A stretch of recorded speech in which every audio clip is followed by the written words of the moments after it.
Hello dear friend, ये है NVS PGT physics 2014 का पार्ट 3, जिसमें हम क्वेश्चन नंबर 161 से 180 क्वेश्चन डिस्कस करेंगे। Question number 161, a particle is executing two different mutually perpendicular SHM of different amplitude and having a phase difference of pi by 2. The path of the particle will be। तो देखो, मैं आपको पहले कुछ general equation बता देता हूँ। जैसे स्ट्रेट लाइन की इक्वेशन होती है y equal to m x plus c. Circle की इक्वेशन होती है x square plus Y square equal to radius का स्क्वायर। इलिप्स की इक्वेशन होती है x square upon A square plus Y square upon B square equal to 1। Parabolic की equation होती है y equal to k x square या फिर x equal to y square. अब इसमें हमें फेज डिफरेंस दे रखा है पाई बाई 2, और ये पता करना है कि पार्टिकल जब two different mutually perpendicular SHM है तो पाथ कैसा होगा। अब एक इक्वेशन, जनरल इक्वेशन में बताता हूँ, उसी से हम ये आंसर सोल्व कर पाएंगे इजली। इक्वेशन ये है कि जैसे मान लीजिए एक्स और वाई दो वेरिएबल है, एक्स स्क्वायर अपॉन ए square plus Y square upon B square minus twice X into में वाई अपॉन में ए बी इंटू में cos five equal to sine square five. ये बहुत इंपॉर्टेंट इक्वेशन है, इसको बस ध्यान रखना है, उसी से आंसर सॉल्व होगा। अब जो यहाँ पर दो म्यूचुअली परपेंडिकुलर एसएचएम है, ये उसकी इक्वेशन एक तरह से फाइंड करने के लिए कि पाथ कैसा होगा। फेज डिफरेंस यानी कि फाइव की वैल्यू में पाई बाई 2 गिवन है और दोनों की डिफरेंट एम्पलीट्यूड है, यानी कि ए और बी डिफरेंट है। तो आप ये देखो कि बस यहाँ पर फाइव की वैल्यू पाई बाई 2 रख दो। अब मैं आपको पहले बता देता हूँ, साइन पाई बाई 2 की वैल्यू होती है 1 और कोस पाई बाई 2 मतलब 90 डिग्री, तो उसकी वैल्यू होती है 0। तो जब आप यहाँ पर कोस फाइव मतलब कोस पाई बाई 2 रखोगे तो ये तो पूरा पोर्शन 0 हो जाएगा, क्योंकि कोस 90 0 होता है, और ये हो जाएगा 1। तो आपको इक्वेशन मिलेगी एक्स स्क्वायर अपॉन में A square plus Y square upon में बी स्क्वायर इक्वल टू 1। अब बस मैच कर लो किसकी इक्वेशन है, तो ये है इलिप्स की इक्वेशन। तो हमारा सही आंसर क्या हो जाएगा, इलिप्स। ठीक है, ये मैंने आपको बताया था स्ट्रेट लाइन इक्वेशन है, ये इक्वेशन है सर्कल की, ये इलिप्स की और ये पैराबोला। तो एक्चुअली इलिप्स और सर्कल में बस ये डिफरेंस होता है कि इलिप्स में एम्पलीट्यूड डिफरेंट होता है, सर्कल में एम्पलीट्यूड सेम होता है दोनों को। तो अगर वो सेम एम्पलीट्यूड बोलते हैं तब तो सर्कल हो जाता है, लेकिन डिफरेंट एम्पलीट्यूड है, इसलिए आंसर हमारा इलिप्स आया है। Question number 162, if x is equal to 4 cos omega t plus 3 sin omega t is the equation of particle in executing SHM. तो हमें बताना है कि इनिशियल फेज कितना होगा। चलो क्वेश्चन को बाद में सॉल्व करेंगे, पहले मैं आपको कुछ कंसेप्ट सिखा देता हूँ। जैसे अगर मान लीजिए आपके पास एक राइट एंगल ट्राइंगल है जिसमें ये एंगल है 53 डिग्री, तो इसके सामने वाली जो साइड होगी वो 4 होगी, ये 3 और ये 5। ठीक है, और अगर ये एंगल 53 डिग्री है तो ये एंगल कितना हो जाएगा, 37 डिग्री। अब यहाँ से अगर मैं 53 डिग्री की वैल्यू निकालूँ तो वो कितनी आएगी, परपेंडिकुलर अपॉन में बेस यानी कि 4 अपॉन में 3। ऐसे हम 37 की वैल्यू लिखें तो वो कितनी हो जाएगी, 3 अपॉन में 4। अब ये हमें एसएचएम की इक्वेशन दे रखी है। एक्चुअली एसएचएम की जो जनरल इक्वेशन होती है वो होती है A sine omega T plus five, general equation. ठीक है, फाइव क्या होता है, इनिशियल फेज डिफरेंस। अभी इसी को आप कॉस में भी लिखो कभी, तब भी कोई दिक्कत नहीं है। इसको आप ऐसे भी लिख सकते हो ए, इसको देखो एक फॉर्मूला होता है साइन ए प्लस बी का, फॉर्मूला होता है sine A cos B plus sine B cos A. वही फॉर्मूला मैं यहाँ पर अप्लाई करूँगा, तो ये आ जाएगा sign omega T plus five, तो एक हो जाएगा साइन ओमेगा टी इंटू में कोस फाइव प्लस ए, इस बार आप कोस ओमेगा टी लिख लीजिए और यहाँ पर आ जाएगा साइन फाइव। इसी को आप ऐसे भी लिख सकते हो ए कोस फाइव इंटू में साइन ओमेगा टी प्लस ए साइन फाइव इंटू में कोस ओमेगा टी। अब देखो हमें जो इक्वेशन गिवन है वो कितनी है, एक्स इक्वल टू, मैं इसको इस तरह से लिख रहा हूँ 3 साइन ओमेगा टी प्लस 4 कोस ओमेगा टी, मतलब मैंने इसको पहले लिख दिया, इसको बाद में कोई फर्क नहीं है क्योंकि दोनों प्लस है। अब इससे फायदा ये होगा कि आपको कंपेयर करना थोड़ा इजी हो जाएगा। कंपेयर करते हैं दोनों इक्वेशन को। तो देखो जैसे ये साइन ओमेगा टी है, तो साइन ओमेगा टी का कोफिशिएंट यहाँ पर कितना है 3, यहाँ पर कितना है ए कोस फाइव। तो मैं ये लिख सकता हूँ कि ए कोस फाइव की वैल्यू कितनी आ जाएगी 3। ऐसे ही यहाँ पर कोस ओमेगा टी का कोफिशिएंट है 4 और यहाँ पर कोस ओमेगा टी का कोफिशिएंट है ए साइन फाइव। तो ए साइन फाइव की वैल्यू कितनी आ जाएगी 4। हमें क्या निकालना है, इनिशियल फेज निकालना है, मतलब फाइव निकालना है। तो एक काम करते हैं, इस इक्वेशन को मान लेते हैं फर्स्ट इक्वेशन, इसको मान लो सेकंड। तो इक्वेशन 1 को डिवाइड कर दो इक्वेशन 2 से। तो ए साइन फाइव डिवाइडेड बाय 4, यहाँ पर क्या आएगा ए कोस फाइव और यहाँ पर कितना आ जाएगा 4/3। ए से ए कैंसिल, तो साइन अपॉन कोस होता है टेन फाइव इक्वल टू कितना आ गया 4/3। अब आप ये देखें, शुरुआत में मैंने आपको बताया था कि अगर टेन 4/3 है तो एंगल कितना होगा 50, तो 3। तो मैं 5 को क्या कितना लिख सकता हूँ 53 डिग्री। तो वही अपना आंसर भी होगा, जो इनिशियल फेज होगा वो होगा 53 डिग्री का।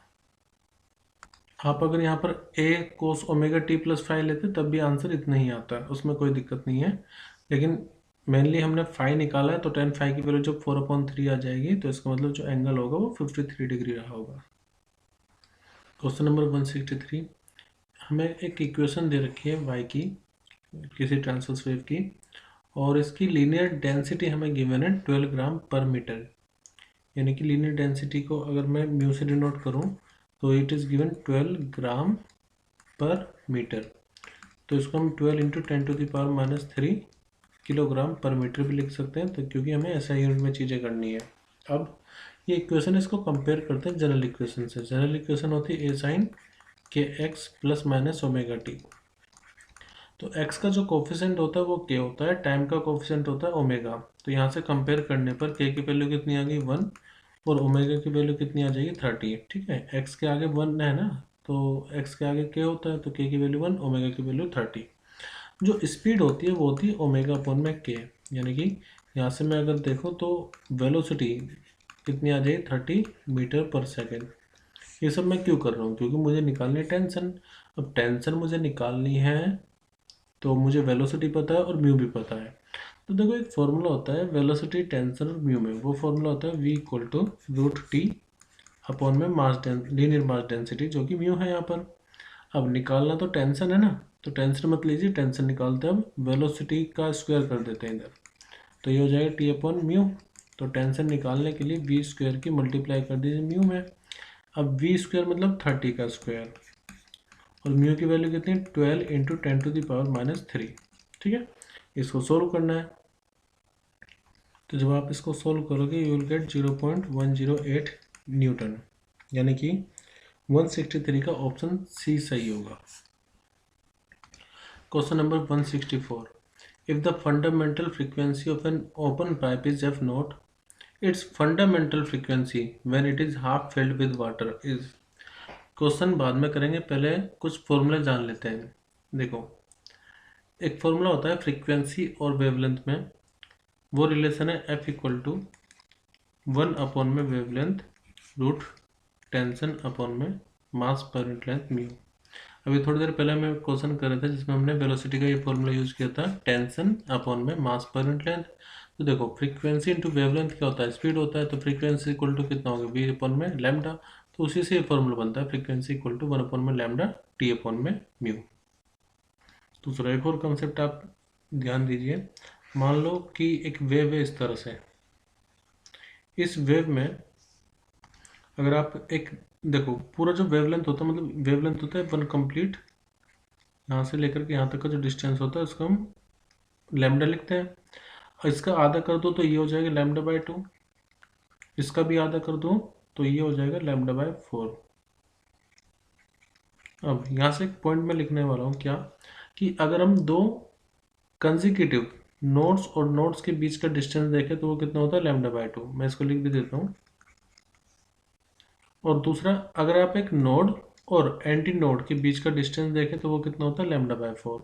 ठीक है, तो देखो ये पॉइंट है separation between two consecutive node या एंटी नोड, मतलब नोड मतलब यहाँ से यहाँ तक की दूरी λ/4 होगी, या जैसे ये एक नोड हो एंटी नोड होगी और ये एक एंटी नोड हो गया, तो यहाँ से यहाँ तक की डिस्टेंस कितना होगा λ/2। लेकिन जो सेपरेशन होता है दो कंसेक्यूटिव नोड्स या और एंटी नोड्स वो होता है λ/4। इसका मतलब ये समझो कि जैसे नोड ये है और ये एंटी नोड है, तो ये इसके जस्ट बाद आ रहा है, तो आप इसको ये भी लिख सकते हैं सेपरेशन बिटवीन, कंसेक्यूटिव ना लिख करके बस आप ये लिख लीजिए सेपरेशन बिटवीन नोड और एंटी नोड, तो वो कितना हो जाएगा λ/4। ठीक है, एक और कंसेप्ट मैं आपको बताता हूँ, ओपन पाइप या क्लोज ओपन पाइप का कंसेप्ट है।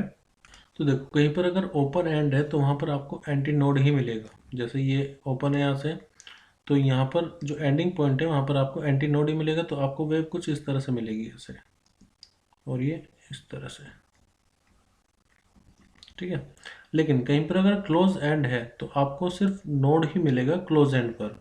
मान लेते हैं एक पाइप है आपके पास इस तरह से, तो ये क्लोज ओपन पाइप भी कह सकते हैं हम इसको, ये यहाँ पर जो भी होगा ये नोड ही मिलेगा, लेकिन जो ओपन एंड है इसका वहाँ पर एंटी नोड मिलेगा। तो इस तरह से आप उसको बना सकते हो, एक ये और एक ये।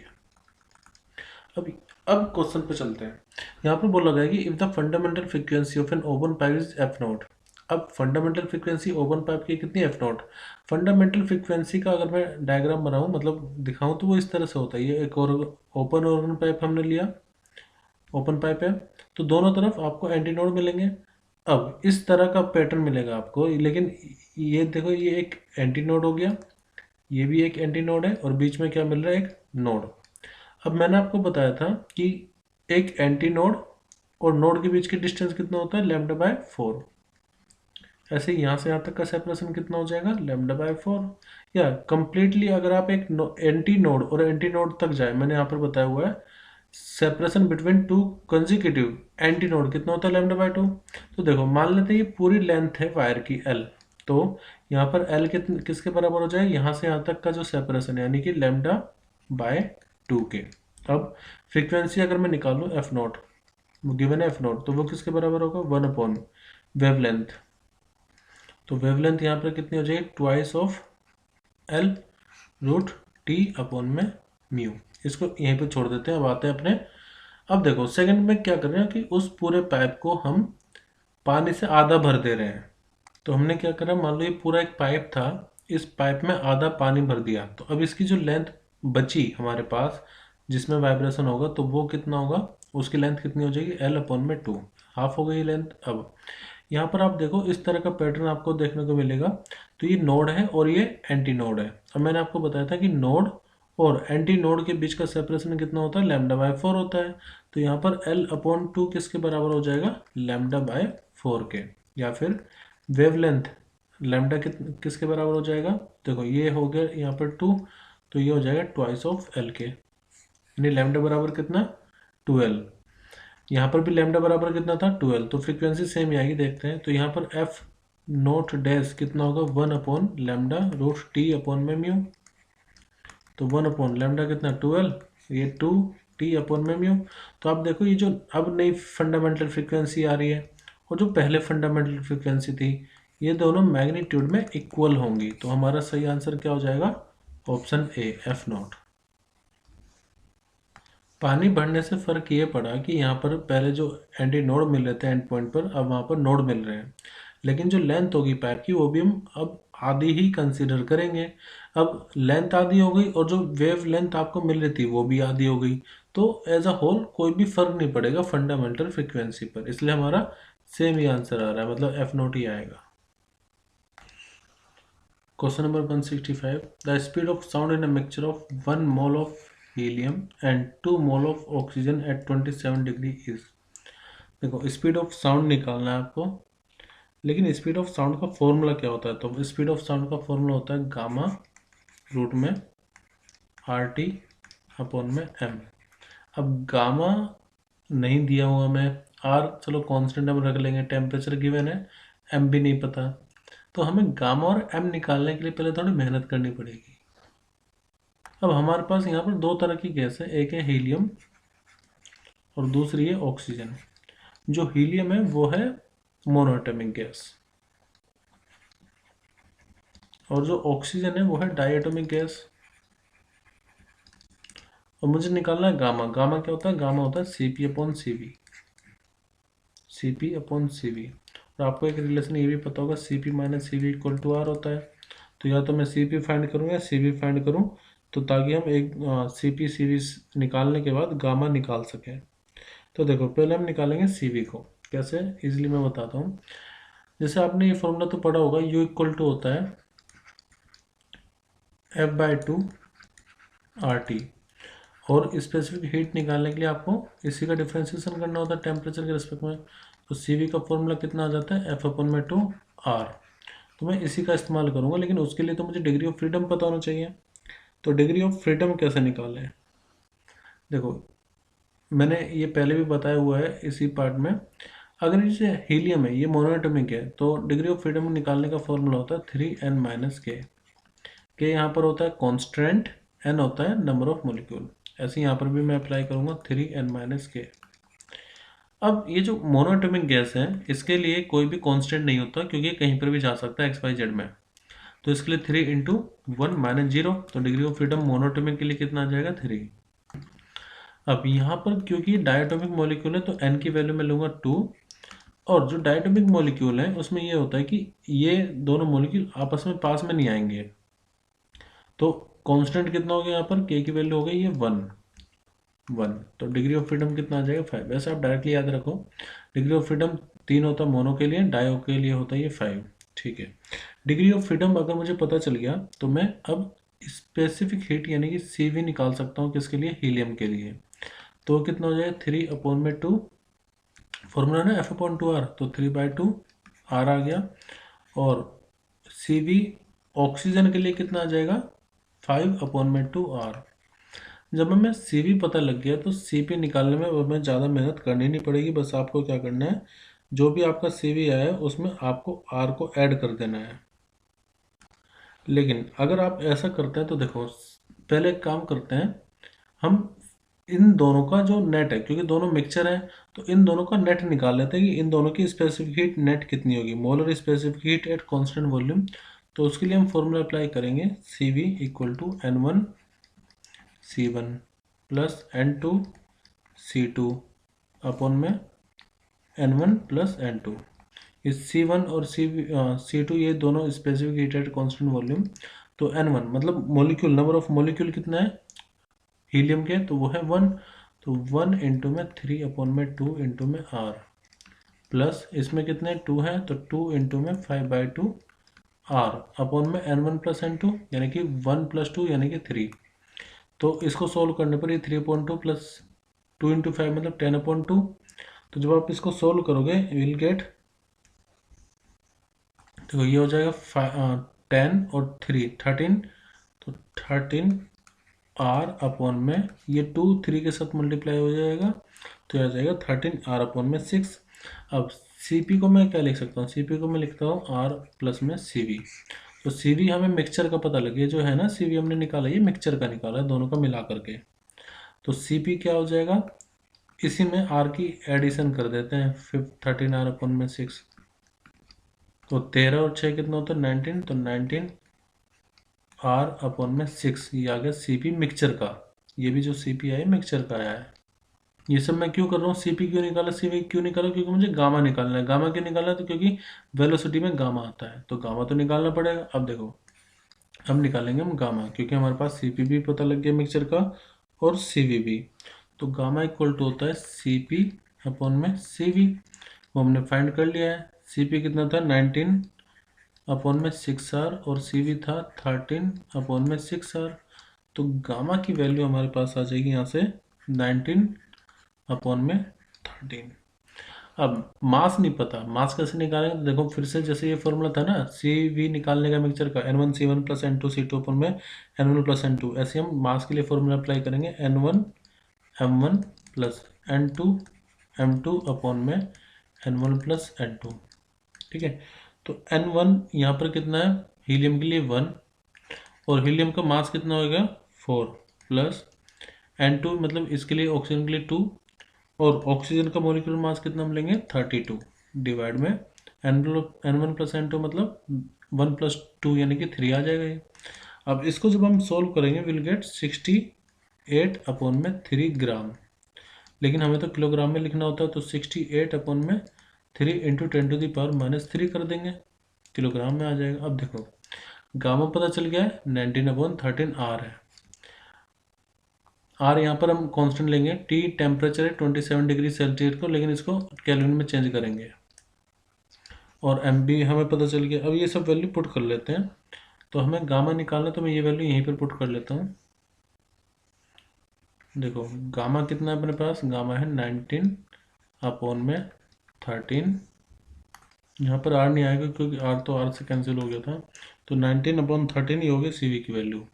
फिर आर की वैल्यू 8.3 इंटू टेम्परेचर की वैल्यू हम कितनी लेंगे, 27 डिग्री में आपको ऐड करना होगा प्लस के 273, ताकि केल्विन में आ जाए।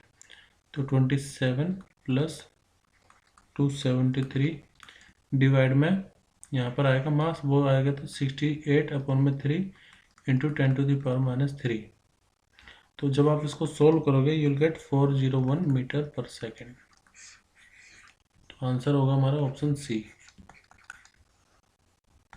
क्वेश्चन नंबर 166, दो पार्टिकल है अपने पास जिनका मास है इक्वल और इन पर चार्ज है Q एंड फॉर Q। तो अगर ये same accelerated, if these are accelerated from the rest through the same potential difference, then the ratio of their speed will be. तो देखो इनिशियली वो रेस्ट पर थे, तो इनिशियल काइनेटिक एनर्जी तो इनकी जीरो होगी। अब किसी पोटेंशियल v की वजह से इनमें जो पोटेंशियल एनर्जी आएगी वो कितनी होगी, QV, और उसको मैं लिखूंगा इक्वल टू काइनेटिक एनर्जी। तो काइनेटिक एनर्जी किसके बराबर हो गई, QV। काइनेटिक एनर्जी का फॉर्मूला होता है हाफ mv², तो इसको हम QV के बराबर लिख लेते हैं। अब देखो दोनों के लिए मास सेम है, दोनों के लिए पोटेंशियल भी सेम है, हाफ तो दोनों के लिए सेम होगा ही होगा।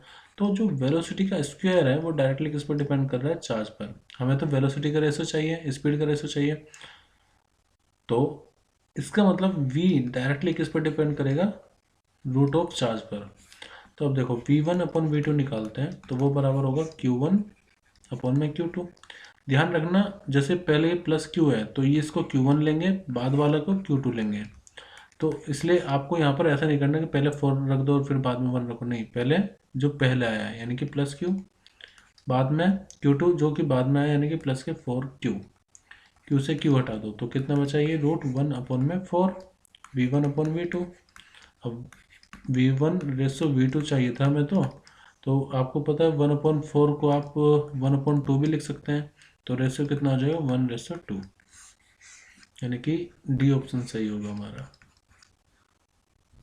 Question number 167, electric current will not flow between two charge bodies when mutually connected if there. देखो मैं आपको एक कहानी सुनाता हूँ थोड़ी सी।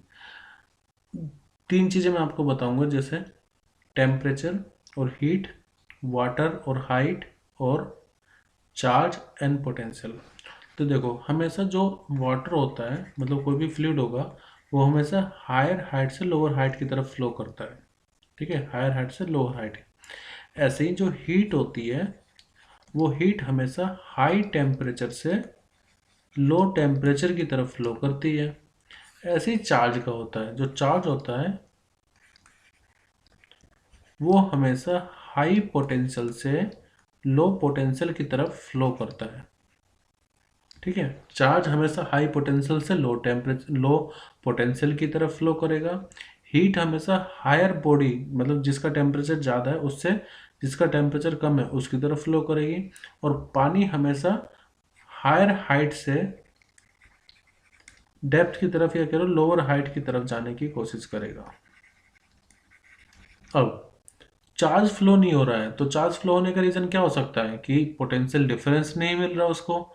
इसका मतलब क्या, वी एच और वी लो दोनों बराबर हो गए, मतलब कि दोनों का पोटेंशियल डिफरेंस है ही नहीं। पोटेंशियल डिफरेंस कितना हो गया, 0। तो जब पोटेंशियल डिफरेंस 0 हो गया तो इसका मतलब क्या है कि दोनों सेम पोटेंशियल पर होंगे, तभी तो चार्ज फ्लो नहीं कर पाएगा।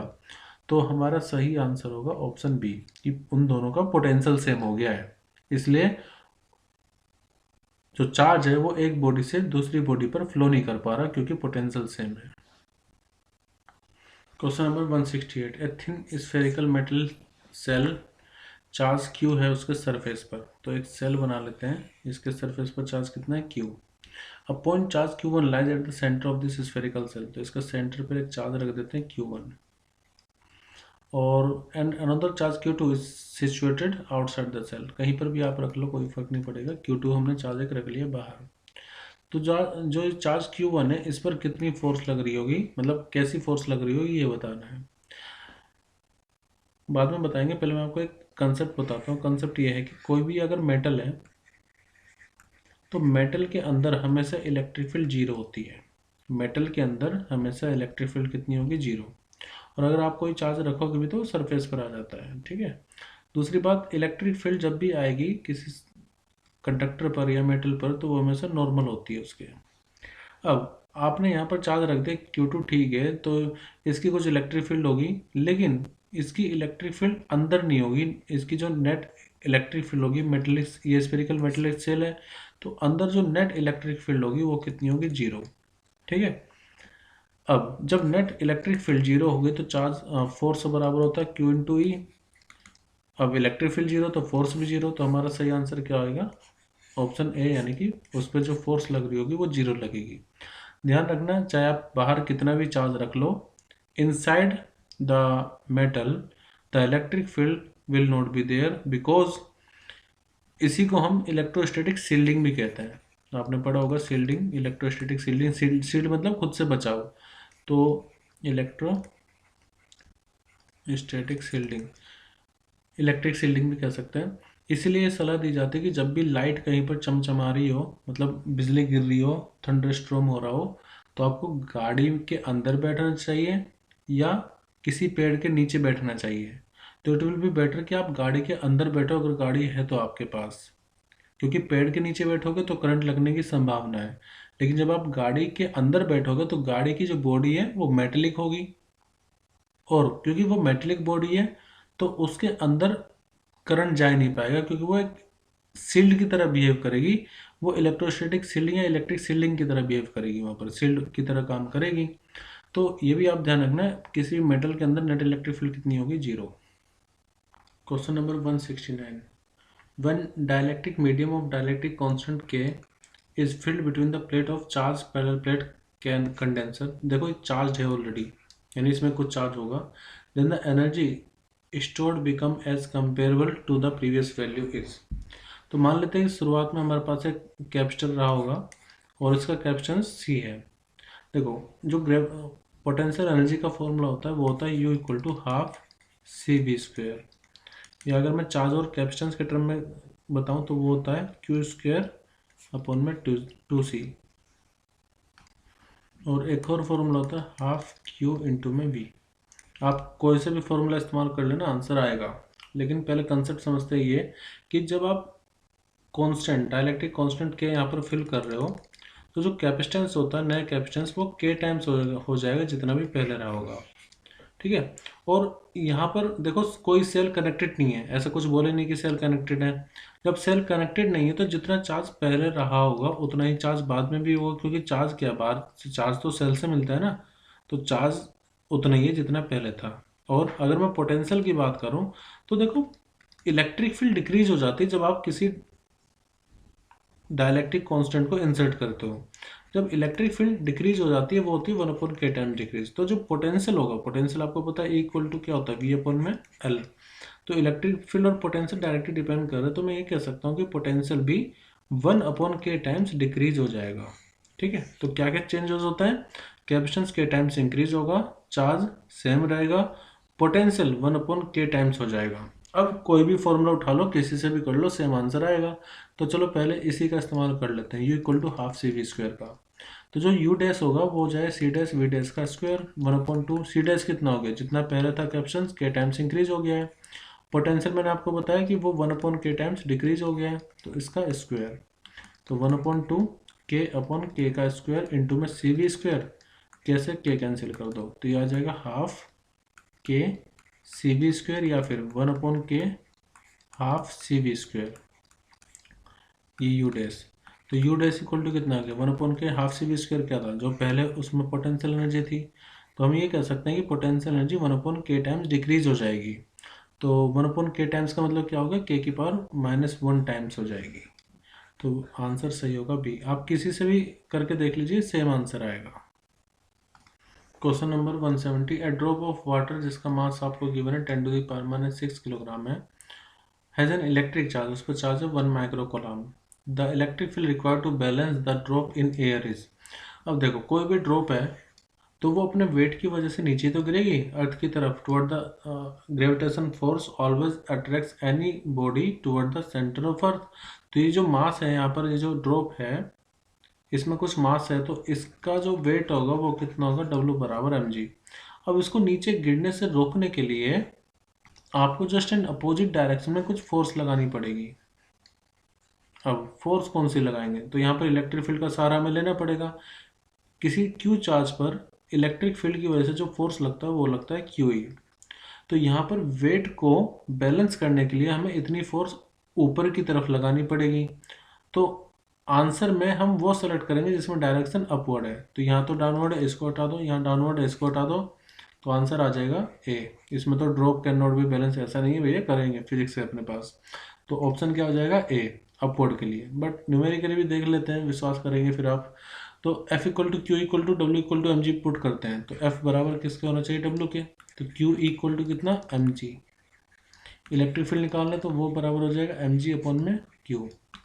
अब मास कितना है, 10⁻⁻6, g की वैल्यू 10 ले लेते हैं। Q की वैल्यू देखो, 1 माइक्रो कूलम को आप लिखेंगे 10⁻6 कूलम, तो 10⁻6 से गया तो 10, और यूनिट होती है वोल्ट पर मीटर, क्योंकि एक रिलेशन होता है ना, इक्वल टू V अपॉन में L। V मतलब वोल्ट, लेंथ मतलब मीटर, ऐसा यूनिट, तो वोल्ट पर मीटर। तो आंसर क्या आएगा, 10 वोल्ट पर मीटर अपवर्ड, ऊपर की तरफ। Question number 171, there are 0.8 into 10⁻23 free electron per centimeter cube in copper. If 0.2 ampere current is flowing in copper wire, then the drift velocity of electron will be, the cross section area of the wire is given. तो देखो, सबसे पहले मैं आपको एक formula बता देता हूँ। I बराबर होता है, करंट बराबर होता है NEAVD। N क्या होता है, N होता है नंबर डेंसिटी। नंबर डेंसिटी मतलब number of electrons per unit volume. E की वैल्यू तो पता ही है, 1.6 इंटू 10⁻⁻19 होती है। A है यहाँ पर एरिया, क्रॉस सेक्शन एरिया, ठीक है। और VD है ड्रिफ्ट वेलोसिटी, और I क्या है, I है करंट, जो कि एम्पियर में होगा। यहाँ पर हम सभी चीज़ों को ऐसा ही यूनिट में रखेंगे, सभी फिजिकल क्वांटिटी को ऐसा यूनिट में रखेंगे और निकालेंगे क्या, ड्रिफ्ट वेलोसिटी। तो देखो, ड्रिफ्ट वेलोसिटी की फॉर्मूला अगर मैं बनाऊँ तो ये हो जाएगा I अपॉन में NEA। करंट कितना है अपने पास, 0.2 एम्पियर है। नंबर डेंसिटी कितना है, वो है 0.8 10⁻3, लेकिन पर सेंटीमीटर क्यूब है। तो देखो, n की वैल्यू कितनी है, 0.8 10⁻23 पर सेंटीमीटर क्यूब। तो मुझे क्या करना पड़ेगा, सेंटीमीटर क्यूब को मीटर में चेंज करना होगा। तो ये कैसे करें, देखो 10⁻², 1 सेंटीमीटर में होते हैं 10⁻² मीटर। तो यहाँ पर तो क्यूब करना है, तो 10 मतलब इस पर क्यूब लेना पड़ेगा, वॉल्यूम है। तो ये हो जाए 0.8 इंटू 10⁻23 डिवाइड में आ जाए 10⁻6।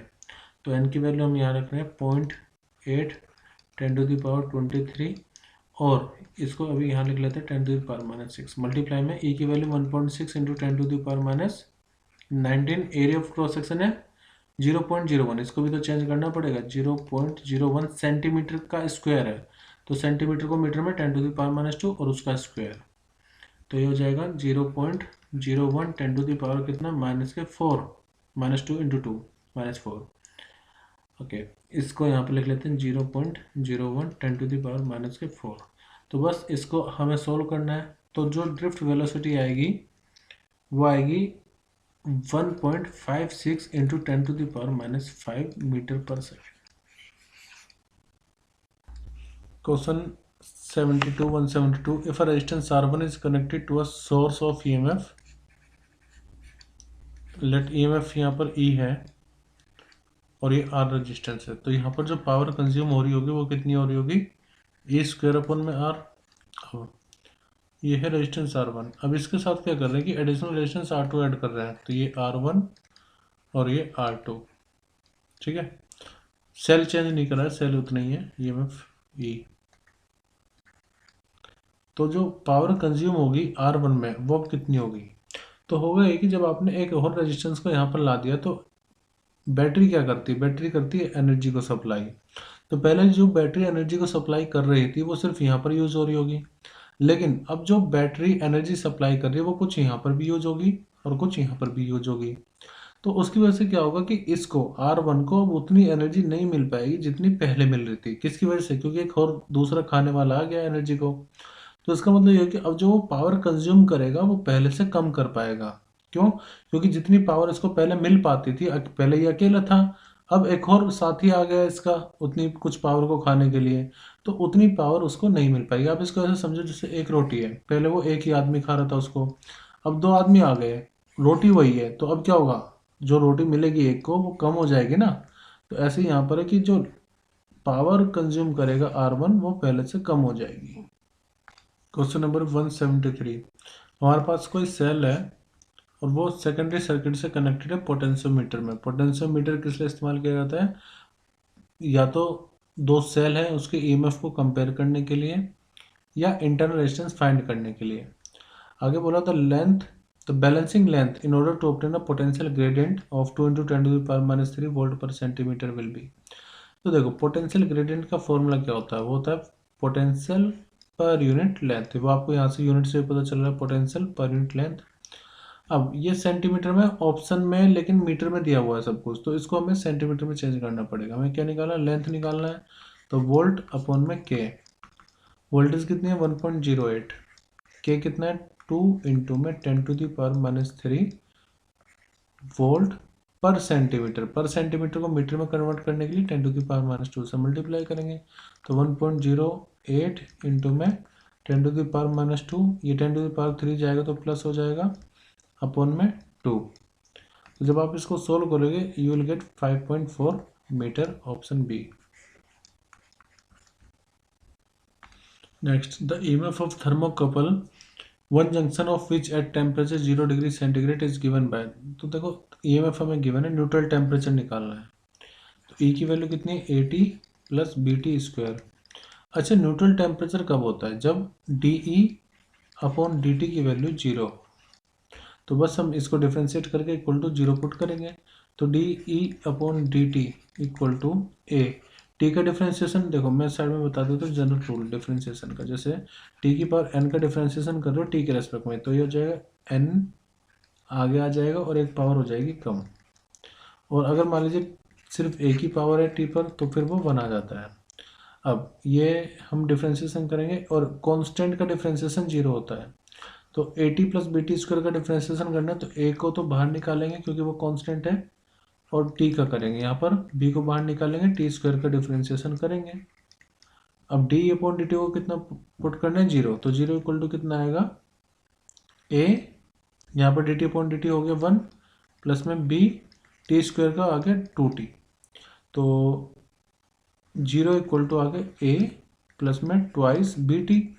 तो हमें तो क्या निकालना है, टेम्परेचर निकालना है, न्यूट्रल टेम्परेचर, तो इसको आप लिख लो माइनस का a equal to twice BT, तो t इक्वल टू कितना आ जाएगा माइनस के a/2b। तो हमारा सही आंसर क्या हो जाएगा, न्यूट्रल टेम्परेचर माइनस a/2b। तो बस आपको ये ध्यान रखना है, न्यूट्रल टेम्परेचर में DE/dt 0 होता है, जो EMF होता है with respect to change in EMF with respect to time वो 0 होता है। क्वेश्चन नंबर है 175, atomic mass number of zinc is 66 and its valence is 2. The mass of the zinc liberated by 9.65 ampere current in 10 second will be। तो हमें mass find करना है कि कितना लिबरेट होगा बाय द जिंक। अब current की वैल्यू हमारे पास है कितना 9.65 एम्पियर, टाइम है 10 सेकेंड। तो पहले ये फाइंड कर लेते हैं कि चार्ज कितना लिबरेट होगा, तो आई इक्वल टू कितना होता है Q/t। तो चार्ज इक्वल टू कितना हो जाएगा करंट इंटू में टाइम, या फिर 9.65 की मल्टीप्लाई कर दो 10 में, तो चार्ज की वैल्यू आ जाएगी 96.5 कूलम, यानी कि इतना चार्ज लिबरेट हो रहा है। अब मास निकालने के लिए हम यहाँ पर अप्लाई करेंगे Faraday's first law of electrolysis which state that, देखो Faraday first law of electrolysis होता है कि मास ऑफ सब्सटेंस जो डिपॉजिट हो रहा है निकल रहा है, मास डायरेक्टली डिपेंड करता है चार्ज पर, वो चार्ज जो कि यहाँ से पास हो रहा होगा, इलेक्ट्रिक चार्ज जो कि पास हो रहा है, इलेक्ट्रिसिटी हम कह सकते हैं। तो मैंने क्या कहा कि m is directly proportional to charge.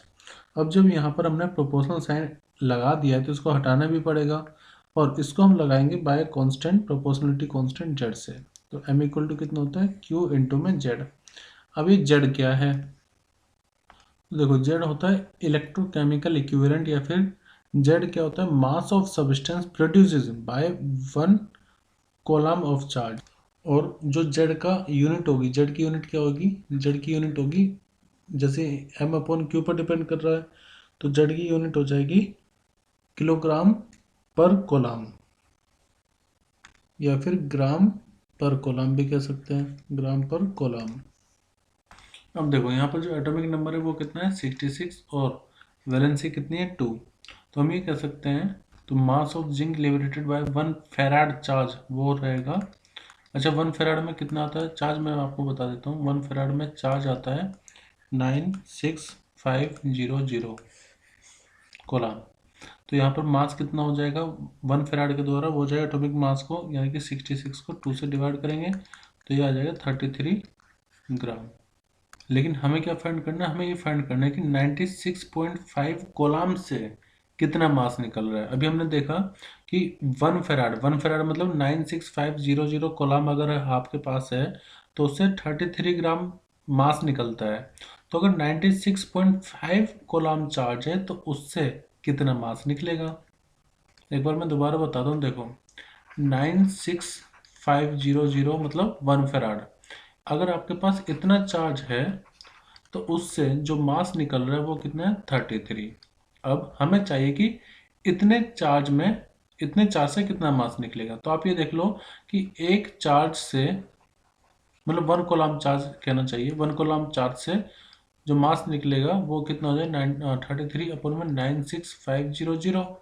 और ये एक कोलम चार्ज से इतना मास निकल रहा है, तो 96.5 कोलम से कितना चार्ज निकलेगा, हम उसमें 96.5 की मल्टीप्लाई कर देंगे, तो जो टोटल मास निकलेगा वो हो जाएगा 33 अपॉन में 96500 मल्टीप्लाई बाय कितना चार्ज है हमारे पास, 96.5 तो आएगा 33 मिलीग्राम। तो हमारा सही आंसर होगा ऑप्शन बी, 33 मिलीग्राम।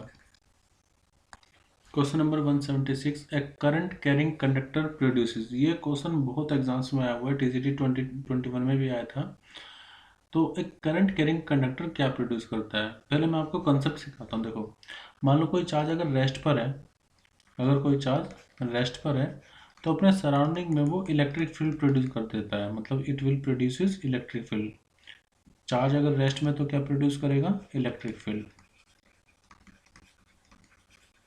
दूसरा, अगर मान लो कोई चार्ज क्यू है, वो यूनिफॉर्मली मतलब यूनिफॉर्म वेलोसिटी से चल रहा है, तो अगर चार्ज, कोई चार्ज क्यू है और उसकी स्पीड यूनिफॉर्म है, यूनिफॉर्म स्पीड है, तो वो अपने सराउंडिंग में मैग्नेटिक फील्ड प्रोड्यूस करता है, मैग्नेटिक फील्ड। जैसा कि आप करंट में देखते हो, जब करंट फ्लो करता है तो करंट फ्लो होने का मतलब क्या है कि वहाँ पर चार्ज फ्लो हो रहे होंगे, लेकिन जो चार्ज फ्लो होते हैं वहाँ पर कांस्टेंट स्पीड से, ड्रिफ्ट वेलोसिटी से फ्लो होते हैं। तो इसका मतलब कोई भी करंट कैरिंग कंडक्टर है तो वो क्या प्रोड्यूस करेगा, मैग्नेटिक फील्ड। तीसरा, अगर मान लो कोई चार्ज क्यू है और वो मूव कर रहा है लेकिन उसमें कुछ एक्सेलरेशन है, यानी कि उसकी स्पीड वेरिएबल है और उसमें कुछ एक्सेलरेशन भी है, यानी कि कोई एक्सिलरेटेड चार्ज पार्टिकल है तो वो इलेक्ट्रोमैग्नेटिक वेव प्रोड्यूस करता है, इलेक्ट्रोमैग्नेटिक वेव। मैं दोबारा बताता हूँ, अगर चार्ज रेस्ट में है तो इलेक्ट्रिक फील्ड प्रोड्यूस करेगा, अगर चार्ज यूनिफॉर्म स्पीड में है तो वो मैग्नेटिक फील्ड प्रोड्यूस करेगा, और अगर कोई इलेक्ट्रोमैग्नेटिक वेव है तो वो तब प्रोड्यूस होती है जब चार्ज एक्सिलरेट हो। फिलहाल क्वेश्चन है कि करंट कैरिंग कंडक्टर क्या प्रोड्यूस करता है, तो मैंने अभी बताया करंट कैरिंग कंडक्टर क्या प्रोड्यूस करेगा, मैग्नेटिक फील्ड। लेकिन मन में फिर भी क्वेश्चन आता है कि सर यहाँ पर जब चार्ज फ्लो कर रहा है तो चार्ज की वजह से तो इलेक्ट्रिक फील्ड भी बनती है, तो हमने ये ऑप्शन क्यों नहीं सेलेक्ट किया, both electric and magnetic field. देखो अगर आप एक कंडक्टर को ऑब्जर्व करो तो एज अ होल वो कंडक्टर न्यूट्रल है, यानी कि उस पर कोई भी स्पेसिफिक चार्ज नहीं है, ना पॉजिटिव ना नेगेटिव, जितना पॉजिटिव उतना नेगेटिव भी है, ठीक है। जब करंट फ्लो करता है तो एक डायरेक्शन में इलेक्ट्रॉन फ्लो कर रहे हैं, तो एज अ होल जो कंडक्टर है वो तो न्यूट्रल है। अब जब कंडक्टर न्यूट्रल है तो जब तक आप बाहर से उस कंडक्टर पर कोई चार्ज या इलेक्ट्रिक फील्ड नहीं देते हो तो कंडक्टर न्यूट्रल ही रहेगा। और क्योंकि करंट फ्लो कर रहा है तो वो सिर्फ क्या प्रोड्यूस करेगा, सिर्फ और सिर्फ मैग्नेटिक फील्ड, इलेक्ट्रिक फील्ड नहीं। तो हमारा सही आंसर हो जाएगा ओनली मैग्नेटिक फील्ड। नेक्स्ट है प्रोटॉन। प्रोटॉन को आप 1h1 से डिनोट कर सकते हैं, न्यूट्रॉन मतलब 1h2 और अल्फा मतलब 2he4 से डिनोट कर सकते हैं। यहाँ पर 111 मतलब जो नीचे है बेस में वो तो चार्ज को रिप्रेजेंट करता है, जो ऊपर आप देख रहे हो एटॉमिक नंबर होता है, एटॉमिक मास नंबर होता है, ये मास को रिप्रेजेंट करता है। तो इन तीनों को हम एक्सेलरेट कर रहे हैं by the same potential difference. तो आपको बताना है ये मैग्नेटिक फील्ड में एंटर कर रहे हैं, उनका जो रेशो होगा काइनेटिक एनर्जी का वो क्या होगा। तो पहले देख लेते हैं काइनेटिक एनर्जी डिपेंड किस पे करेगा। वैसे तो हाफ एम स्क्वायर फॉर्मूला है, लेकिन यहाँ पर जो काइनेटिक एनर्जी है वो कब मिल रही है, जब हम सेम पोटेंशियल दे रहे हैं। तो क्योंकि पोटेंशियल एनर्जी की वजह से फॉर्मूला क्या होता है, W equal to Q V, तो पोटेंशियल एनर्जी भी कितना हो जाएगा, क्यू वी। तो काइनेटिक एनर्जी बराबर क्यू वी हम लिख सकते हैं। अब क्योंकि सभी का पोटेंशियल तो सेम है तो काइनेटिक एनर्जी डायरेक्टली चार्ज पर डिपेंड कर रहा है। और मैंने आपको बताया ये जो नीचे होता है इसी को क्या कहते हैं हम, चार्ज। ऊपर तो वो मास है। तो अब देखो अगर चार्ज का रेशियो देखो तो यहाँ पर Q1 ratio Q2 ratio Q3, 1:1:2 है, 1 इसका और 1:2 अल्फा का। अब काइनेटिक एनर्जी डायरेक्टली चार्ज पर डिपेंड कर रहा है, तो क्योंकि वो डायरेक्टली चार्ज पर डिपेंड कर रहा है तो जब आप काइनेटिक एनर्जी का रेशियो निकालोगे किसके लिए, प्रोटॉन के लिए, न्यूट्रॉन के लिए और अल्फा के लिए, तो वो Q1 ratio Q2 ratio Q3 आ जाएगा, मतलब प्रोटॉन, न्यूट्रॉन और अल्फा। तो वो भी कितना हो जाएगा, 1:1:2, यानी कि सही आंसर होगा option B. Question number 178, a 0.5 metre long straight wire in which a current, तो करंट हमें गिवन है किसी एक स्ट्रेट वायर में 1.2 एम्पियर और इसकी जो लेंथ है वो है 0.5 मीटर। और इसको हम मैग्नेटिक फील्ड में रख रहे हैं, लेकिन जो मैग्नेटिक फील्ड है वो परपेंडिकुलर है इस वायर की लेंथ के। तो वैसे तो फॉर्मूला होता है F equal to I L cross B. कब, जब कोई current carrying conductor magnetic field में रखा हुआ है तो उस पर फोर्स लगती है आई एल क्रॉस बी। और इसी को आप ऐसे भी लिख सकते हैं I L B sine theta. Theta होता है angle between the direction of current and the magnetic field. तो यहाँ पर जो एंगल गिवन है वो कितना है, परपेंडिकुलर है, यानी कि 90 डिग्री। तो मैं साइन 90 को साइन 90 लिखूंगा, यहाँ पर साइन 90 की वैल्यू होती है 1, साइन 90 की वैल्यू होती है 1। तो एफ जो उस पर लगेगी वो लगेगी आई एल बी, और ये मैक्सिमम फोर्स भी रहेगी।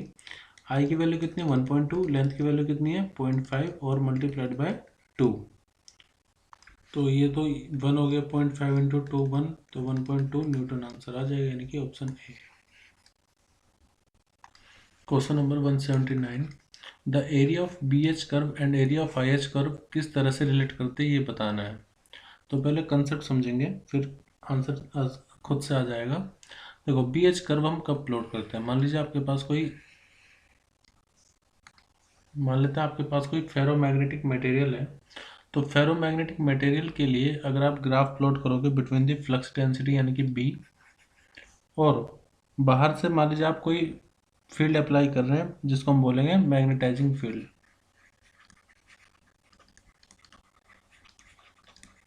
यानी कि एच। अब फेरोमैग्नेटिक सब्सटेंस के लिए जो ग्राफ आता है वो कुछ इस तरह से आता है। तो ये ग्राफ बिटवीन बी और एच कर्व, ये पॉइंट कोर्सिटिविटी बताता है, ये पॉइंट बताता है रिटेंटिविटी। खैर उससे हमें फिलहाल इस क्वेश्चन में कोई मतलब नहीं है, हमें बताना है कि एरिया किसका ज़्यादा होगा। तो देखो एक रिलेशन होता है B equal to mu naught H plus में I। अच्छा अगर मैं इसका एरिया निकालूं तो इसका जो एरिया होगा मैं लिख सकता हूँ integration of S dot D P, ये रिप्रेजेंट करेगा area under B H curve. ठीक है, जैसे आप इसको बी डॉट डी एच भी लिख सकते थे, उसमें भी कोई दिक्कत नहीं है, मैं लिख रहा हूँ एस डॉट बी। और जो एरिया होगा आई एच कर्व का वो रिप्रेजेंट किया जाएगा, मान लो कोई ग्राफ हम प्लॉट कर रहे हैं आई एच में, तो उसके लिए हम लिखेंगे एच डॉट डी आई, तो वो हो जाएगा area under H I curve. ठीक है, अब इसका डिफ्रेंसिएशन करते हैं दोनों तरफ, तो हमें क्या मिलेगा, देखो D B equal to mu naught तो कांस्टेंट है, तो इधर ये दोनों की मल्टीप्लाई कर दो तो ये हो जाएगा डी एच और ये हो जाएगा म्यू नोट इंटू में डी आई। अब देखो area under B H curve क्या होता है, एच डॉट डी बी। तो एक काम करते हैं, इस इक्वेशन में मल्टीप्लाई कर देते हैं एच की, मल्टीप्लाई बाय एच। तो यहाँ पर क्या हो जाएगा, एच डॉट डी बी, यहाँ पर हो जाएगा mu naught h dot D H, और ये हो जाएगा mu naught h dot D आई। ठीक है, अब ये है एच डॉट डी बी। इसी को अगर आप इंटीग्रेशन फॉर्म में रखें तो आप इसको इस तरह से लिख सकते हैं कि integration of close integration of H dot D B equal होगा mu naught times H dot D H के plus mu naught times H dot D I के। ठीक है, अब एच डॉट डी एच क्या है, एक ऑड फंक्शन है, ऑड फंक्शन। तो अगर आप इसका एरिया निकालेंगे तो कुछ एरिया निकलेगा भी नहीं, तो इसलिए इसकी वैल्यू कितनी होगी, 0। तो हम ये कह सकते हैं कि एच डॉट डी बी किसके बराबर आ गया, mu naught times H dot D I के। अब देखो म्यू नोट की वैल्यू कितनी होती है, म्यू नोट की वैल्यू होती है 4 पाई इंटू में 10 टू दी पावर -7, यानी कि ये वैल्यू 1 से बहुत छोटी होती है। अब जब ये वैल्यू 1 से बहुत छोटी है तो एच डॉट डी बी और यहाँ पर एच डॉट डी आई, तो ये हो जाएगा एरिया किसका, area of B H curve, B H curve equal to कितना आ गया, mu naught times area of H I curve या आई एच कर्व, आप लिख ले कुछ भी। तो मैं दोबारा बता देता हूँ, area of B H curve किसके बराबर आ गया, mu naught times area of H I curve के। अब म्यू नोट की वैल्यू 4 पाई इंटू 10 की पावर -7 होती है, जो कि बहुत कम होती है, तो मतलब 1 से काफ़ी कम होगी। देखो आप इसको ऐसे भी लिख सकते हैं, area of I H curve equal to 1 upon में mu naught area of B H curve. ठीक है, अब जो एरिया होगा आई एच कर्व का, अब 1 अपॉन म्यू नोट की वैल्यू कितनी हो जाएगी, देखो 1 अपॉन म्यू नोट की वैल्यू हो जाएगी 1 अपॉन में 4 पाई और 10 की पावर 7 ऊपर लिख लो आप, तो ये 10 की पावर 7 अपॉन में 4 पाई और मल्टीप्लाई में क्या आएगा, area of B H curve, B H curve. अब देखो जो भी एरिया बी एच कर्व का आएगा उसमें जब आप 10 की पावर 7 से मल्टीप्लाई करोगे तब आपको area of I H curve मिलेगा। तो ग्रेटर कौन हुआ, ग्रेटर हुआ आई एच कर्व, यानी कि जो एरिया होगा आई एच कर्व का वो ग्रेटर होगा area of B H curve से। तो इसमें सही आंसर होगा ऑप्शन ए।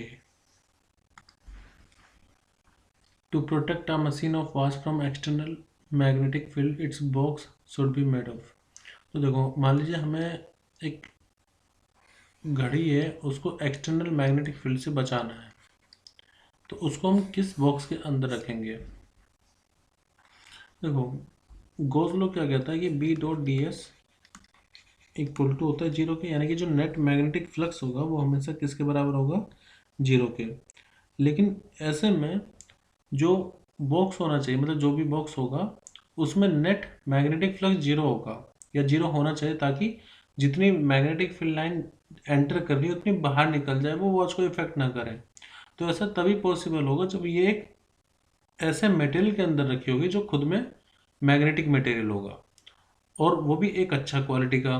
तो उसके लिए सही आंसर हमारा होगा ऑप्शन सी, यानी कि फेरो मैग्नेटिक मटेरियल। या आप आयरन भी ले सकते थे, आयरन के अंदर इसको रख दो तो तब भी वो खराब नहीं होगी, इफेक्ट नहीं होगी।